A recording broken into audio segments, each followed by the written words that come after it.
Assalamualaikum dear students, I am Sir Fiaz and today I am going to solve question number 8. Question number 8 student, angle subtended by a major sector of a circle is 3 times of the minor sector. Question में ये कह रहे हैं कि जो major sector का जो angle है वो 3 टाइम है माइनर सेक्टर के एंगल से, ठीक है। फाइंड द बोथ एंगल, हमने दोनों एंगल फाइंड करने हैं बच्चों। चलते हैं सॉल्यूशन की तरफ, फिर आपको डिटेल से समझाते हैं। क्वेश्चन को थोड़ा सा समझेंगे तो आपको समझ आ जाएगा, ठीक है। यहाँ पे बात हो रही है angle subtended by a major sector of a circle 3 time of that of the minor sector. हम एंगल माइनर सेक्टर को लेट करते हैं, ठीक है। सॉल्यूशन लेट करते हैं, let angle of minor sector, ये हम कर देते हैं x डिग्री हो गया, ठीक है, x डिग्री हो गया। तो एंगल क्या हो जाएगा, angle of major sector 3 time है तो 3x डिग्री हो गया, 3x डिग्री हो गया, ठीक है। फर्ज करो ये है ना, देखो ये एक सर्कल है, ये सेंटर है, ठीक है। ये हमारे पास माइनर बन रहा है, समझो ये हमारे पास फर्ज करो माइनर सेक्टर बन रहा है, ठीक है। और ये मेजर सेक्टर बन रहा है, ये मेजर सेक्टर बन रहा है, ये माइनर। फर्ज करो हमने ये लेट कर दिया कि ये हमारे पास x है, ये हमारे पास x हो गया, तो ये पूरा कितना हो जाएगा, 3x हो जाएगा। कितना होगा, 3x हो जाएगा, ठीक है।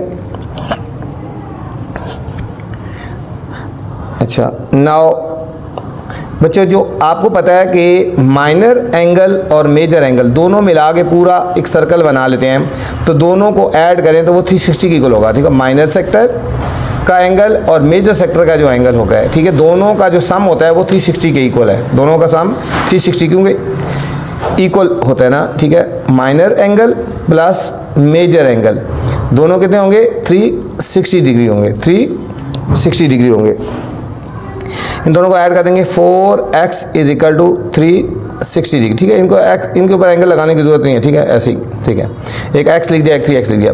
अब इनको कर दिया 4x, x से हम 4 ऐसे लिख दिया 360 डिग्री, और हमने 4 से डिवाइड कर देना है, तो x आ गया हमारे पास 4 1 जार 4 9 जार, ये 90 डिग्री आ गया।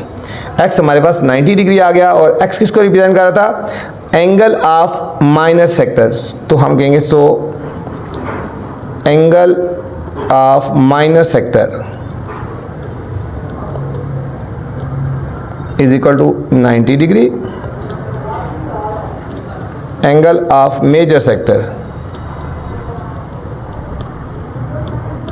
3x था ना, 3 इंटू 90 डिग्री, 3x था, 3 इंटू 90 तो ये आएगा 270 डिग्री आ गया, 270 डिग्री आ गया।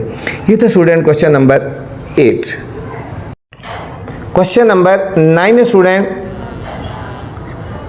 Area of a circle and sector. बच्चों एरिया ऑफ सर्कल की बात हो रही है, and sector is 100 centimetre and 50 centimetre. पहले एरिया सर्कल की बात हो रही है, इसकी वैल्यू होगी 100 सेंटीमीटर स्क्वायर आ रहा है, ठीक है। फिर एरिया ऑफ सेक्टर की बात हो रही है, इसकी वैल्यू है 50 सेंटीमीटर स्क्वायर। पहले एरिया ऑफ सर्कल है तो इसकी वैल्यू होगी 100 सेंटीमीटर स्क्वायर, फिर एरिया ऑफ सेक्टर्स की वैल्यू होगी 50 centimetre square respectively. Find the central angle, हमने सेंट्रल एंगल फाइंड करना है सस्पेंडेड बाय द सेक्टर्स के साथ जो हमारा सेंट्रल एंगल बन रहा है उसको फाइंड करना। बहुत इंपॉर्टेंट क्वेश्चन है, इसके ऊपर आपने स्टार लगा लेना बच्चों, ठीक है। बहुत ज़्यादा इंपॉर्टेंट है। जो क्वेश्चन मैं आपको हाईलाइट करवाता हूँ आप उनको हाईलाइट कर लिया करें, और उनको अच्छी तरह आप तैयार कर लिया करें, उनको आपने अच्छी तरह प्रिपेयर किया करें। और आपसे गुजारिश है, अगर चैनल पे नए हैं तो चैनल को आपने लाइक करना है, सब्सक्राइब करना है, और दोस्तों के साथ शेयर भी करना है, ठीक है, ताकि जो नई वीडियो बनाऊँ बर वक्त आप तक पहुँचे। तो चलते हैं सॉल्यूशन की तरफ। पहले बात हो रही है area of circle. Area of circle इसकी वैल्यू 100 सेंटीमीटर स्क्वायर, तो हम यहाँ लिखेंगे एरिया ऑफ सर्कल। अच्छा, एरिया ऑफ सर्कल का फॉर्मूला आपको पता है क्या होता है ना, पाई आर स्क्वायर, ठीक है। समझो कि ये पाई आर स्क्वायर की वैल्यू है 100 सेंटीमीटर स्क्वायर। फिर है एंड सेक्टर, मतलब area of sector, area of sector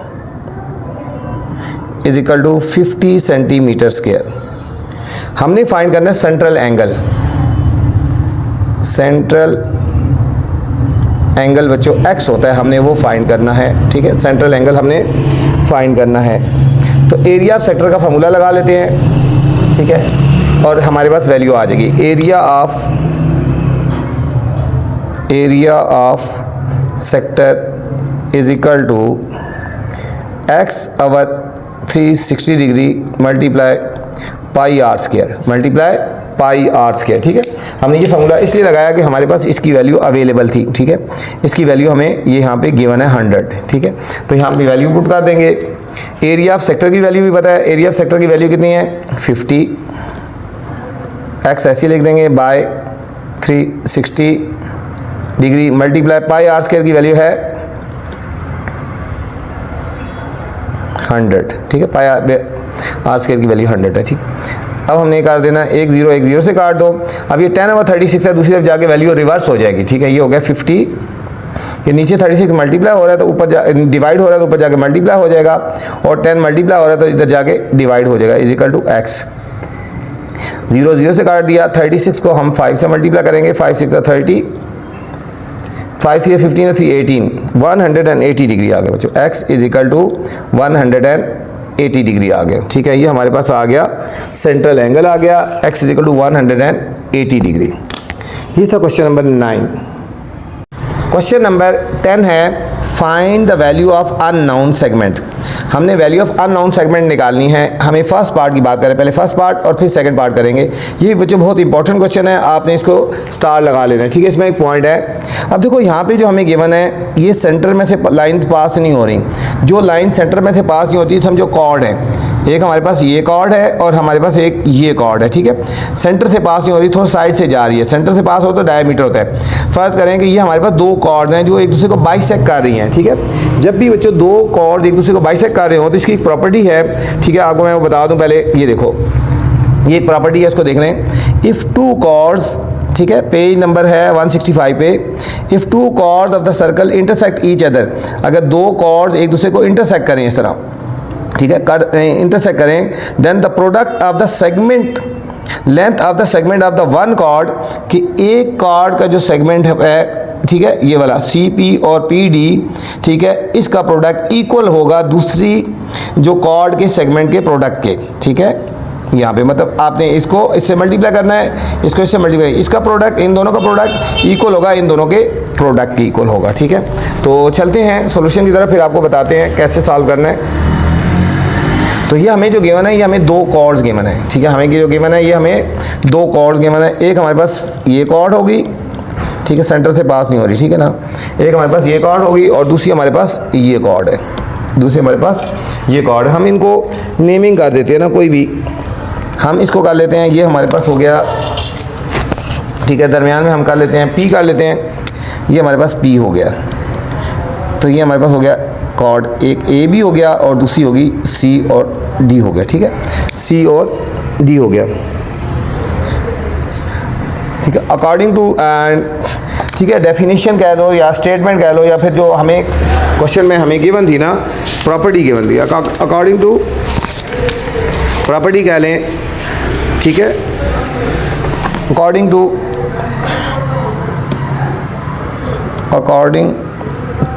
property, ठीक है। क्या प्रॉपर्टी थी, जब दो कॉर्ड्स एक दूसरे को बाइसेक्ट करेंगे तो उनके जो सेगमेंट का प्रोडक्ट, मतलब ये सेगमेंट एक PA, देखो एक सेगमेंट ये बन गया ना, ये देखो यहाँ से यहाँ तक PA, और दूसरा सेगमेंट बन गया PB मल्टीप्लाई PB, ये इनका प्रोडक्ट PA इंटू PB का प्रोडक्ट इक्वल होगा दूसरा सेगमेंट CP, ये CP एक सेगमेंट और PD एक सेगमेंट, ठीक है। ये है लॉ, ये है प्रॉपर्टी, ठीक है। अब इनकी वैल्यू पूछते हैं। PA की वैल्यू कितनी है, PA की वैल्यू है x, PB की वैल्यू है हमारे पास 3, CP की वैल्यू है 4 और PD की वैल्यू है 6। हमने x की वैल्यू फाइंड करनी है, ये हो जाएगा x इज इक्वल टू 3, उधर जाके डिवाइड हो जाएगा 4 मल्टीप्लाई 6 बाय 3, 3 1 3 2, तो हमारे पास x की वैल्यू आ गई 8, x इज इक्वल टू 8 आ गया। ठीक है, हमने इसमें प्रॉपर्टी लगा के तो हमने इसको सॉल्व कर लिया। ठीक है, ये हमारे पास फर्स्ट पार्ट हो गया। सेम इसी तरह सेकंड पार्ट है, इसमें भी हमें दो कॉर्ड्स गिवन है। ये देखो दो कॉर्ड्स हैं जो एक दूसरे को बाइसेक्ट कर रहे हैं। ठीक है, दो कॉर्ड्स हैं जो एक दूसरे को बाइसेक्ट कर रहे हैं। नेमिंग हम खुद कर लेंगे, क्वेश्चन में नेमिंग नहीं की हुई। ठीक है, क्वेश्चन में तो खाली ऐसी गिवन थी, हम इसको खुद नेम कर लेते हैं। हम इसको कर लेते हैं, ये हमारे पास उसी तरह ये P हो गया, ये हमारे पास A हो गया, ये B हो गया। आप इसको A B कर सकते हो या इसको भी A B कर सकते हो, और C और D हो गया। ठीक है, इसमें भी क्या हो जाएगा, PA या AP multiply AP multiply PB equal है CP मल्टीप्लाई PD। अब AP की वैल्यू कितनी है 5 और PB की वैल्यू कितनी है 4, CP की वैल्यू कितनी है 10 और PD की वैल्यू कितनी है Y बच्चों। ठीक है, मज़ीद आगे जाने से पहले आपसे गुजारिश है बच्चों, अगर चैनल पे नए हैं तो चैनल को आपने लाइक करना है, सब्सक्राइब करना है और दोस्तों के साथ शेयर भी करना है। ठीक है ना, ताकि जो नई वीडियो बनाऊँ बर वक्त आप तक पहुँचे। वीडियो के बाद कमेंट्स करके मुझे लाजमी बताया करें कि मेरी वीडियो आपको कैसी लगी है। ठीक है, तो कमेंट्स करके लाजमी मुझे बताना है आपने कि मेरी वीडियो आपको कैसी लग रही है। ठीक है, अब हमने करना है इसको मल्टीप्लाई कर, तो 5 4 20 हो गया इज इक्वल टू 10y। 10 से डिवाइड कर देंगे तो y की वैल्यू आ जाएगी 20/10 इज इक्वल टू y। 0 0 से कट गया तो हमारे पास आया y इज इक्वल टू 2 आ गया बच्चों। ये हमारे पास फाइनल आंसर आ गया। ठीक है, बुक के एंड में इसका आंसर 9 है जो कि गलत है। बुक में इसका आंसर क्या है y इज इक्वल टू 9 जो कि नहीं आता। ठीक है, या तो क्वेश्चन में मिस्टेक है या फिर आंसर में मिस्टेक है। ये था क्वेश्चन नंबर 10। क्वेश्चन नंबर 11 है, pendulum of a clock is 21 centimetre. Pendulum of clock, पुराने ज़माने में जो घड़ियाँ होती थी बच्चों, उसके नीचे एक लंबी सी एक डंडी सी लगी होती थी जो घूमती रहती थी, दाएं बाएं ऐसे ऐसे घूमती रहती थी, उसको पेंडुलम कहते हैं। It makes an angle of 60 degree, ये 60 डिग्री का एंगल बनाती है while moving from one end to another, एक एंड से दूसरे एंड में जाते हुए कितने का एंगल बनाती है 60 degree. Find the distance covered by the tip of the pendulum, तो उसकी पेंडुलम की जो टिप है वो कितना डिस्टेंस कवर कर रही है वो हमने फाइंड करना है। ठीक है, देखो पेंडुलम इस तरह होता है बच्चों, फर्ज करो ये है ना, ये एक पेंडुलम है, ये एक पेंडुलम है, फर्ज करो ये। ठीक है, यहाँ से यहाँ तक इसकी जो लेंथ है 21 सेंटीमीटर गिवन है क्वेश्चन में, 21 सेंटीमीटर इसकी लेंथ गिवन है। ये मूव करता है, यहाँ से मूव करता है, देखो इधर और इधर ऐसे मूव कर रहा है, इधर भी जाता है और इधर भी जाता है। ठीक है, इधर भी जाता है और इधर भी जाता है। ठीक है, और ये जो एंगल है ना, इसकी जो टिप है, ठीक है, ये टिप आती है यहाँ से, देखो यहाँ पे आती है। ठीक है, जो एक तरफ जाती है एक तरफ जाती है, ये जो है वो 60 का एंगल बना रही है। यहाँ से लेकर यहाँ तक कितने का एंगल बन रहा है 60 का एंगल बना रहा है। यहाँ से लेकर यहाँ तक जब जाती है या यहाँ से यहाँ तक जाती है तो कितने का एंगल बन रहा है 60 का एंगल बन रहा है। ठीक है, तो ये एंगल हमारे पास 60 डिग्री हो गया। ये जो इसकी लेंथ है, ठीक है, ये हमारे पास, देखो इसको घुमाओ ना पूरा तो ये सर्कल बन जाता है। इसको पूरा करो, ऐसे करो तो ये सर्कल बन जाता है। ठीक है, इसको पूरा करें ना, ये सर्कल बन जाता है। तो यहाँ से यहाँ तक का डिस्टेंस जो बनता है हमारे पास ये रेडियस हो जाता है। ठीक है, तो हमें क्या गिवन है, हमें एक तो हमें समझो कि सेंट्रल एंगल गिवन है। ठीक है, सेंट्रल एंगल गिवन है, सेंट्रल एंगल एक्स गिवन है 60 डिग्री। सेंट्रल एंगल गिवन हो गया और दूसरा हो गया हमारे पास रेडियस आर गिवन है। रेडियस आर हमें गिवन है 21 सेंटीमीटर। हमने फाइंड करना है आर्क लेंथ फाइंड करनी है। ठीक है, मतलब यहाँ से लेकर यहाँ तक आर्क लेंथ होती है। ठीक है, डिस्टेंस कवर्ड, डिस्टेंस कवर्ड। ठीक है, इसको आर्क लेंथ का ही कहते हैं, वही फार्मूला होगा x by 360 degree multiply 2 pi R multiply 2 pi R. x की वैल्यू कितनी है 60 बाय 360 डिग्री, 2 पाई की वैल्यू 3.14 और r की वैल्यू है 21। r की वैल्यू 21, ये 0 0 से काट गई, डिग्री डी से काट 6 1 6 6 36 हो गया, 2 1 2 3 3 1 3 7। अब 3.14 को 7 से मल्टीप्लाई कर लेते हैं। 7 4 28, 7 1 7 और 2 9, 7 3 21,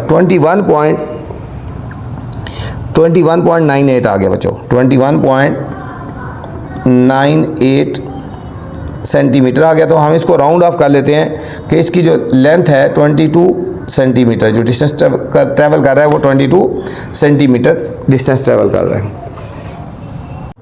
question number 12 student, find the area of whole figure.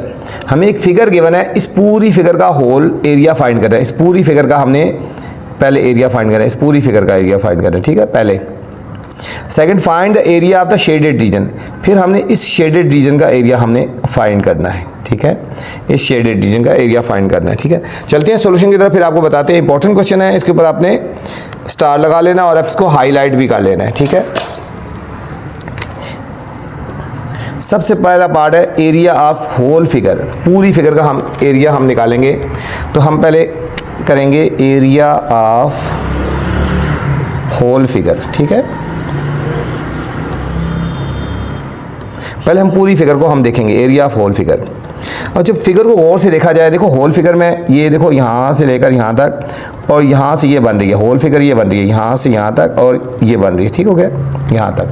अब होल फिगर इसमें देखो यहाँ से लेकर यहाँ तक फिगर ये हमें गिवन है 14 सेंटीमीटर।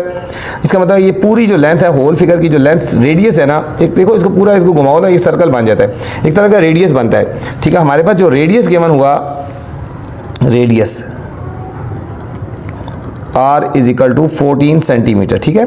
अब देखो ये यहाँ से यहाँ तक होती है, जब इसको पूरा घुमाया जाए इस तरह इस तरह इस तरह तरह, तो ये पूरा एक सर्कल बन जाता है, ठीक है। इसको पूरा घुमाया जाए ना ऐसे ऐसे ऐसे ऐसे, तो ये पूरा सर्कल बन जाता है, इसलिए इसको R कंसिडर करते हैं। और हमें ये जो एंगल गिवन है ये सेंट्रल एंगल है, सेंट्रल एंगल X है इज इक्वल टू 45 डिग्री, ठीक है। तो अब हमने इस एरिया का, इसका एरिया निकालना है, एरिया ऑफ होल फिगर निकालना है, एरिया ऑफ होल फिगर, ठीक है। एरिया ऑफ सेक्टर वाला फॉर्मूला लगाएंगे ना, फिगर का मतलब है ये पूरा एक सेक्टर बन जाता है, यहाँ से लेकर यहाँ तक ये पूरा क्या बन जाता है, ये पूरा हमने इस पूरे का एरिया निकालना है, यहाँ से लेकर ये पूरा एरिया निकालना है, ठीक है। तो एरिया ऑफ सेक्टर वाला फॉर्मूला लगाएंगे ना, एरिया ऑफ होल फिगर, ठीक है। ये पूरा एक सेक्टर बन जाता है, फार्मूला पड़ा था x by 360 degree multiply 2 pi R, multiply 2 pi R वाला, सॉरी पाई आर स्क्वायर वाला फार्मूला लगेगा, pi R square area of sector वाला फार्मूला था, pi R square, x by 360 multiply pi R square area व sector वाला formula.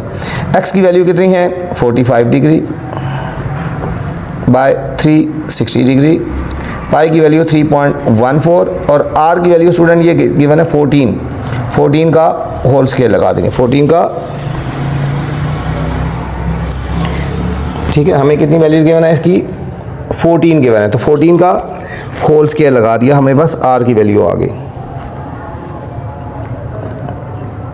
इनको solve करते हैं, ये हो जाएगा 45 डिग्री, डिग्री से कट गया, multiply 3.14 multiply 14 multiply 14 divided by 360, इन सारों को हम मल्टीप्लाई कर लेते हैं बच्चों। 45 मल्टीप्लाई 3.14 मल्टीप्लाई 14 मल्टीप्लाई 14, ये हमारे पास आया 27,694.8 डिवाइडेड बाय 360। कैलकुलेटर अलाउ है आपको तो ठीक है, ये डिग्री अब ख़त्म हो गया, 360 आए डिवाइडेड बाय 360, हमारे पास आया 76.93। इसको राउंड ऑफ करेंगे तो हम 77 लिख सकते हैं, 77 सेंटीमीटर स्क्वायर हो गया। एरिया ऑफ ये होल सेक्टर आ गया, एरिया ऑफ होल सेक्टर आ गया बच्चों। अभी हम पहले इसका निकालेंगे, हम सेक्टर का निकाल सकते हैं, ये सेक्टर बनता है, हम यार ये सेक्टर नहीं बनता, ठीक है, ये हमारे पास पूरा सेक्टर नहीं बनता, इसका डायरेक्ट हम एरिया नहीं निकाल सकते। अब हम जो एरिया ऑफ अनशेडेड है हम इसका निकालते हैं, ठीक है, अनशेडेड का एरिया निकालते हैं, फिर उसके बाद हम उसका शेडेड का निकालेंगे। एरिया ऑफ अनशेडेड रीजन, ठीक है, रीजन क्या है तो इस सेक्टर कह रहा हूँ। इसमें हमें क्या कहना है, एंगल तो वही चलेगा, ठीक है, सेंट्रल एंगल इसमें भी तो वही चलेगा। सेंट्रल जो एंगल है x is equal to 45 degree रहेगा। रेडियस जो r है बच्चों, इसका रेडियस यहाँ पे ये रेडियस लगेगा, ये वाला यहाँ से यहाँ तक 7, रेडियस क्या होगा 7। इसमें भी area of unshaded, area of unshaded figure x by 360 degree pi R square, pi R square. यहाँ एक्स की वैल्यू वही आएगी 45/360, पाई की वैल्यू 3.14 और आर की वैल्यू 7 का होल स्क्वायर। तो ये हमारे पास हो जाएगा 45 डिग्री से काट गया, डिग्री से काट गया 45 मल्टीप्लाई 3.14 मल्टीप्लाई 7 का स्क्वायर हो गया 49 डिवाइडेड बाय 360। इन सारों को मल्टीप्लाई करके हम डिवाइड कर देंगे 360 से। 45 मल्टीप्लाई 3.14 मल्टीप्लाई 49, यह आया 6923.7 और डिवाइड कर देंगे 360 से। हमारे पास आ गया 19.23 आ गया बच्चों, 19.23 आ गया इनको जब हमने डिवाइड किया तो 19.23 सेंटीमीटर स्क्वायर आ गया, सेंटीमीटर स्क्वायर। अच्छा बच्चों, एरिया ऑफ अनशेडेड आ गया, ठीक है। पहले हमने एरिया ऑफ होल का निकाल लिया, अब एरिया ऑफ अनशेडेड का आ गया। इस पूरे का एरिया पहले निकाला और इसका निकाला। अब इन दोनों को माइनस करेंगे होल में से इसको, तो हमारे पास एरिया ऑफ शेडेड रीजन आ जाएगा, ठीक है। तो एरिया ऑफ शेडेड रीजन क्या आ जाएगा formula, area of whole region minus area of unshaded region, ठीक है। होल रीजन का आया था हमारे पास 77 सेंटीमीटर स्क्वायर और अनशेडेड का आया था 19.23, ठीक है। इन दोनों को हमने जब सब्ट्रैक्ट करना है 23 सेंटीमीटर स्क्वायर तो 57.57 सेंटीमीटर स्क्वायर आ गया एरिया ऑफ शेडेड रीजन। बच्चों ये हमारे पास एरिया ऑफ शेडेड रीजन की हमारे पास फाइनल आंसर आ गया। बहुत इंपॉर्टेंट क्वेश्चन था, ये था क्वेश्चन नंबर 12। इस वीडियो में मैंने क्वेश्चन नंबर 8 से लेकर 12 तक बनाए बच्चों। अगर इससे नेक्स्ट क्वेश्चन देखने हैं तो मेरी नेक्स्ट वाली वीडियो देख सकते हैं। आपसे गुजारिश है वीडियो पसंद आए तो कमेंट्स लाजमी करना है और मुझे बताना कि मेरी वीडियो कैसी लगी, इससे हौसला अफजाई होती है, ठीक है। मैं आपके लिए अच्छी अच्छी वीडियो बनाता हूँ। अब आपका भी फ़र्ज़ बनता है कमेंट्स करें और चैनल को दोस्तों के साथ शेयर भी करें। जितना आप शेयर करेंगे इतना ही मैं आपके लिए अच्छी अच्छी वीडियोस बनाता रहूँगा। अपना ख्याल रखना बच्चों। और इसके अलावा इस मेरे चैनल पे क्लास 6 से लेकर मैट्रिक तक हर किस्म की मैथ की वीडियो मिल जाएंगी, ठीक है। इसलिए आपका कोई दोस्त, रिलेटिव, कज़न या कोई भी किसी भी क्लास में मैथ पढ़ रहा हो तो ठीक है, आप उसको ये चैनल रेफ़र कर सकते हैं। अपना ख्याल रखना बच्चों। अल्लाह हाफिज़।